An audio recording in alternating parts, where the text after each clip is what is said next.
Good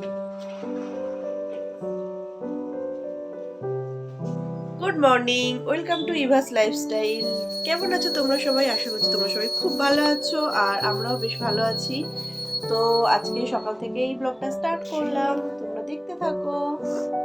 মাম্মাম ঘুম থেকে উঠে মাম্মামকে ফ্রেশ করে দিয়ে, মাম্মামের খাওয়া হয়ে গেছে তো? কি খেয়েছো তুমি সকালে? কি খেয়েছো বলো?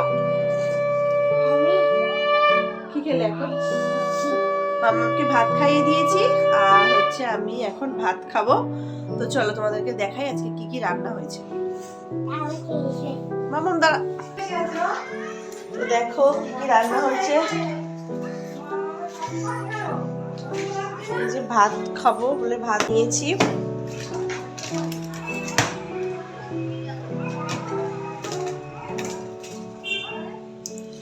দেখো পিঠ ভাজা হয়েছে, উচ্ছে আলু ভাজা। হাজবেন্ড খেয়ে অফিসে চলে গেছে, আর আমি আর মা দুজনে খাবো, এই জন্য হচ্ছে এইটুকু করে আছে।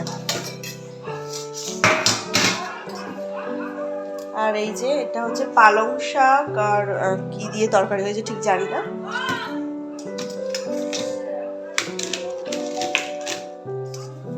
আর এই যে এটা হচ্ছে সয়াবিনের তরকারি। তো আজকে আমাদের নিরামিষ, সেই জন্য হচ্ছে সয়াবিনের তরকারি হয়েছে। তো এইগুলো রান্না হয়েছে আজকে।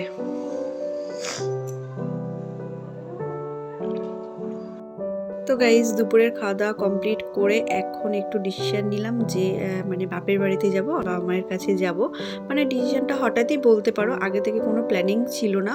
হঠাৎ মনে হলো যে একটু ঘুরে আসি। আর তাছাড়া যেহেতু আজকে শনিবার, মাম্মামের তো দুদিন করে ছুটি থাকে, স্যাটারডে আর সানডে। তো সেই জন্যই ভাবলাম যে একটু বাপের বাড়ি থেকে ঘুরে আসি। তো যেরকম ভাবা সেরকমই কাজ, ঝটপট করে রেডি হয়ে নিলাম আমি আর মাম্মাম। আর আমার শাশুড়ি মাও বললো যে চলো আমি তাহলে তোমাদের সাথেও যাই, ঘুরে আসি একটু, আমি অনেক দিন থেকে যাচ্ছি না। তো বললাম চলো তাহলে তিনজনে ঘুরে আসি। তো এখন প্রায় 3টে সাড়ে 3টে মতো বেজে গেছে। আর এই যে দেখো আমরা এখন হচ্ছে ট্রেনে উঠে পড়েছি। যেতে যেতে তো সন্ধ্যা হয়ে যাবে, তোমরা তো জানো আমার বাপের বাড়ি অনেকটাই দূর, মানে অনেকটা সময় লাগে, 3 সাড়ে 3 ঘন্টা মতো লেগে যাবে। আর ট্রেনে উঠলে তো মামামের বায়নার কোনো শেষ নেই। তো তোমাদের সাথে কথা বলতে বলতে এখন আমি চলে এসেছি বাপের বাড়িতে। আর এই যে দেখতে পাচ্ছ মনু এসেছে। তোমরা হয়তো ভাবছো যে আমরা সবসময় একসাথে কিভাবে হই। অ্যাকচুয়ালি কি বলতো, মনুরা 2-3 দিন আগেই এসেছিল, আর আমি আসতে পারিনি কারণ যেহেতু মামামের স্কুল ছিল। তো সেই জন্য আজকে যেহেতু ছুটি, তো সেই জন্যই আমি চলে এসেছি আজকে। আর এই যে দেখো আমাদের পাপানকে নিয়ে খেলা শুরু করে দিয়েছি। এখানে আসলেই তো মানে ওকে নিয়েই সারাদিন সময় কেটে যায়। একটা ছোট্ট বাচ্চা থাকলে না সত্যি মানে কীভাবে যে সময় কেটে যায় না একদম বোঝাই যায় না। আর তাছাড়া মানে বাবা মায়ের কাছে আসা মানে তো কোনো কাজ নেই, শুধু খাওয়া দাওয়াই কাজ একমাত্র।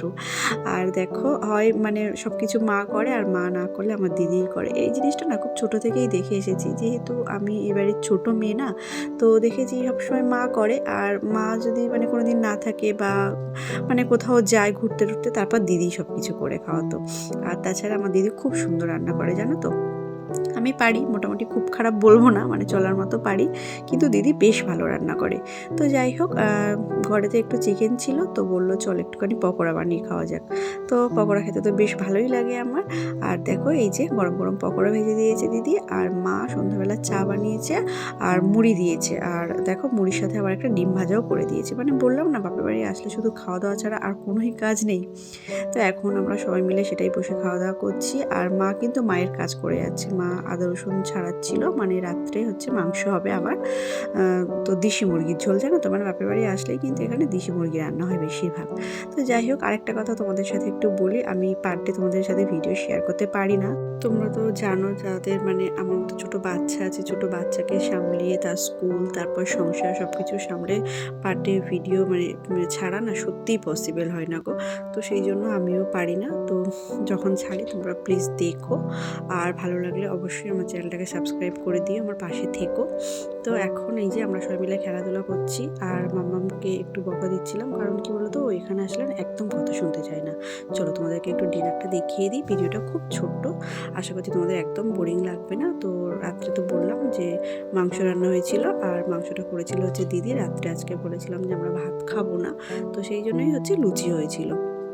তো এই যে মামামের জন্য লুচি আর মাংস। তো চলো ভিডিওটা আজকে এইটুকু। Thanks for watching.